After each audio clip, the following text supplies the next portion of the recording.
Ranking member for his questions. Thank you, Mr. Chairman, and thank you again for all of your participation.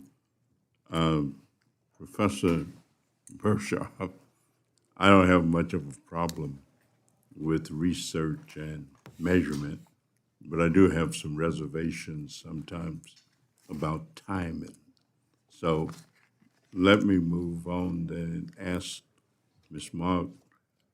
For years, structural racism have led to much higher rates of child poverty among children of color, especially Black children. And some of our past declines in poverty excluded children of color. What effect did the enhanced child tax credit that Democrats enacted in the American Rescue Plan Act have on poverty among Black children? We saw dramatic declines in poverty among Black and Hispanic children when the child tax credit was made fully refundable. In 2018, my Republican colleague Mike Gallagher and I started the Congressional Trauma-Informed Care Caucus to promote greater awareness of the challenges people face after exposure to trauma. We know that poverty is a cause of trauma for children. What kind of harm do they suffer when we fail to enact policies to fight poverty, including the lasting consequences when we don't act? Poverty is harmful to children at all ages. It results in reduced gray matter development early in life, less prepared to attend school, less likely to graduate from high school, less likely to get a stable, well-paying job later on.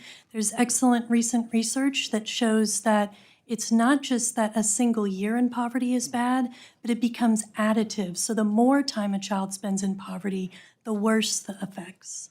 So the more effective approaches to dealing with trauma and how it impacts, would that be a beneficial activity for us to put more emphasis on to help reduce poverty? Absolutely. Families need to be able to plan their budgets over the course of their children's lifetime so they can adequately save. It's important to keep programs in place and not pull the rug out from under families.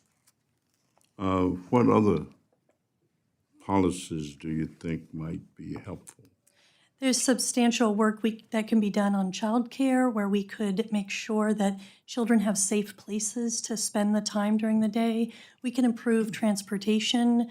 We could improve access to SNAP benefits. In that National Academies report, they sort of looked at several avenues, and certainly increasing benefits, particularly in the summer or for families with teens, were two ways that you can cut against poverty. So the more comprehensive our approaches are, the more likely we are to see positive results. Absolutely. The programs end up being self-reinforcing. So if you put income into someone's life, they're more likely to get health care. If you give them health insurance, they're more likely to get health care. And so everything can work together to elevate the child and make sure we're not missing important aspects of development along the way. Thank you. Thank you very much, and I yield back, Mr. Chairman.